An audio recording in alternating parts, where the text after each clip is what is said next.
গুটি কি কৰি আছা তই ইয়াতে বহি একেলাই একেলাই হা? কিনো কৰবি ইমান গৰম থাকবা শান্তি নোহোৱা হৈছে চালা এনে বহি আছো।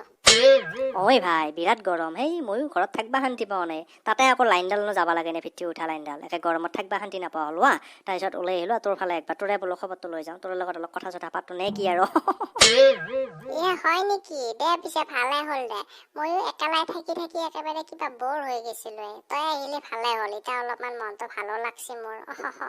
এই গুটি তোক মই কেইটামান প্ৰশ্ন সোধোৱাই তই উত্তৰকেইটা কবিচোন পাৰা নে নৰা মই চাওঁ মজা প্ৰশ্ন দে কৈছো দে সোধচোন সোধ ময়ো দিম দে উত্তৰ মই জানো মই নৰা এই গুটিয়ে নৰা প্ৰশ্ন কিবা আছে নেকি সব জানো উত্তৰহে নাজানো খালি ধৰা হ'ল তোক মই হাতী এটা ফ্ৰিজৰ ভিতৰত যদি সোমাবা দেও তই কেনকে সোমাবি কৈচোন হাতী এটা ফ্ৰিজৰ ভিতৰত কেনকে সোমাম বাপ বাপ ইমান ডাঙৰ হাতী ফ্ৰিজৰ ভিতৰত সোমাবা নৰি দেই মই নাজানো গুটি চালা একেবাৰে সহজ উত্তৰে তই ধুনীয়াকে যা ফ্ৰিজৰ দৰ্জাখন খোল তাৰপিছত হাতীটোৰ ভিতৰত সোমাই দি এইটো নাজানা তই দেখোন চালা গোটেই সহজ দে দে আৰু সোধচোন আৰু সোধ দে এইবাৰ কৈছোন পিছে তই এটা গাধ যদি সেই ফ্ৰিজটোৰ ভিতৰত সোমাব লাগে তই কেনকে সোমাবি মই গম পাইছো যা উত্তৰটো কৈছো এইবাৰ মই ফ্ৰিজটো যাইকে দৰ্জাখন খুলিম খুলি কি গাধটো সোমাই দিম হৈছি নে নাই মাৰে মুটটো হৈছি যা একো হোৱা নাই তই প্ৰথমতে যাই ফ্ৰিজৰ দৰ্জাখন খুলবা লাগব খুলি উঠি তাতে ভিতৰত থকা হাতীটো উলিয়াই আনবা লাগব তাৰ পিছতহে তই গাধটো সোমাব পাৰিবি হাতীটো যে আগতে সোমাই আছিল মই পাহৰিছিলো চালা দে এইবাৰ বেলেগ সোধ আচ্ছা ঠিক আছে এইবাৰ শুন ধৰা হ'ল সিংহৰ ঘৰত জন্মদিনৰ পাৰ্টি চলি আছে তাতে যে হাবিখনত থকা সকলো জীৱ জন্তু গৈছি কিন্তু তাতে এটাই যাৱা নাই সেইটোনো কোন কচোন কোন যাৱা নাই পাই গেল কৈছো তাতে কোন যাৱা নাই জানা তাতে এটা বাঘ যাৱা নাই কাৰণ বাঘ গেলি আৰু তাতে যিমান জীৱ জন্তু আছে পাৰ্টিত সব খাই পেলাব সেইকাৰণে তাতে বাঘ যাৱা নাই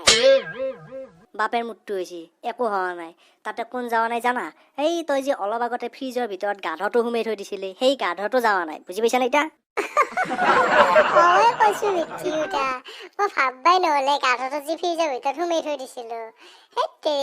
দে হ'ব দে এইবাৰ বেলেগ প্ৰশ্ন সোধে আকৌ গুটি ভিত্তি উঠা তোক একো প্ৰশ্ন সুধি লাভে নাই যা কেনটা তই একোৱে নাজানা যা এটা লাষ্ট প্ৰশ্ন সুধিম এইটো প্ৰশ্ন যদি তই জানা তেতিয়াহ'লে মই আৰু প্ৰশ্ন সুধিম আগক লেখি আৰু যদি নাজানা তেতিয়াহ'লে আৰু প্ৰশ্ন নুসুধো হ'ল নে দে কিবা সোধ আৰু এটা সোধ এইবাৰ মই শুদ্ধ উত্তৰ দিমে তই চাই থাক আচ্ছা এইবাৰ তই ভালকে শুন সেই সিংহৰ যি জন্মদিনৰ পাৰ্টি দিছি সেই পাৰ্টি খাবা যাবা লাগিলি ৰাস্তাত এটা নদী আছে ডাঙৰ নদী আৰু সেই নদীটো পাৰ হৈ গেলিহে সিংহৰ ঘৰ পায় কিন্তু সেই নদীটোত বহুত ডাঙৰ ডাঙৰ ঘৰিয়াল আছে সেই নদীটোত এতিয়া সেই গাধটো কেনকে পাৰ হৈ যাব তই কৈচোন চালা কৈছো তই বৰ আচৰিত প্ৰশ্ন সোধাই চালা ভাবি মোৰ মাথাটো গৰমে উঠি গৈছে মই উত্তৰটো ভাবো ৰছো আচ্ছা উত্তৰটো পাই গেল সেই গাধটো নদীটো কেনকে পাৰ হৈ যাব জানা গাধটোই নদীটোত থকা নাৱত উঠি পাৰ হৈ যাব নহলে গাধটোক ঘৰিয়ালে খাব নহয় সেইকাৰণে নাওখনত উঠি গাধটো পাৰ হৈ যাব হৈছিনে এইবাৰ মাকৰ মূৰাটো হৈছি একো হোৱা নাই চালা তই একোৱে নাজানা তোক প্ৰশ্ন সুধি লাভে নাই চালা গাধটো কেনকে পাৰ হৈ যাব জানা তই মই কওঁ শুন গাধটো কেনকে পাৰ হৈ যাব গাধটো নদী দি সাঁতুৰিয়ে পাৰ হৈ যাব ঘৰিয়ালে খাবা নৰয় কিয় জানানে সেই নদীত থকা গোটেইকেইটা ঘৰিয়ালে সিংহৰ পাৰ্টি খাবা গেছি এতিয়া নদীটো খালী হৈ আছে কাৰণে গাধটো নদীৰ পানীত সাঁতুৰিয়ে যাব কাৰণ নদীত ঘৰিয়াল এটাও নাই সিংহৰ পাৰ্টি খাবা গেছি এতিয়া বুজি পাইছানে গুটি ভিত্তি উঠা চালা এটাও বস্তু মানে ভাবি নাছা ভালকে এটা উত্তৰ ভালকে দিবা নাজানা কৈছো ভিত্তি উঠা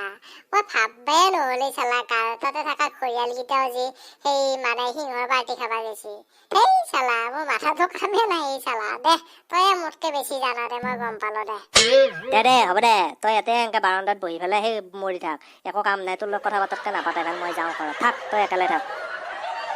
পিছে আপোনালোকে ভিডিঅ'টো চাই কেনেকুৱা পাইছা যদি ভাল লাগছে এটা লাইক মাৰিবিচোন লাইকে নামাৰা দেখোন লাইক মাৰিবি তাৰপিছত চেনেলটো যদি ছাবস্ক্ৰাইব কৰা নাই কৰি লবি আমাৰ এনেকুৱা জমনিবিলাক চাই থাকিব পাৰিবি আগক লাগি মনে মনে কৈছো কাকো নকবি সোনকালে ছাবস্ক্ৰাইবটো কৰি ল গতিকে আগক লাগি আৰু নতুন ভিডিঅ' লৈ আহি আছো আজিলৈ বাই বাই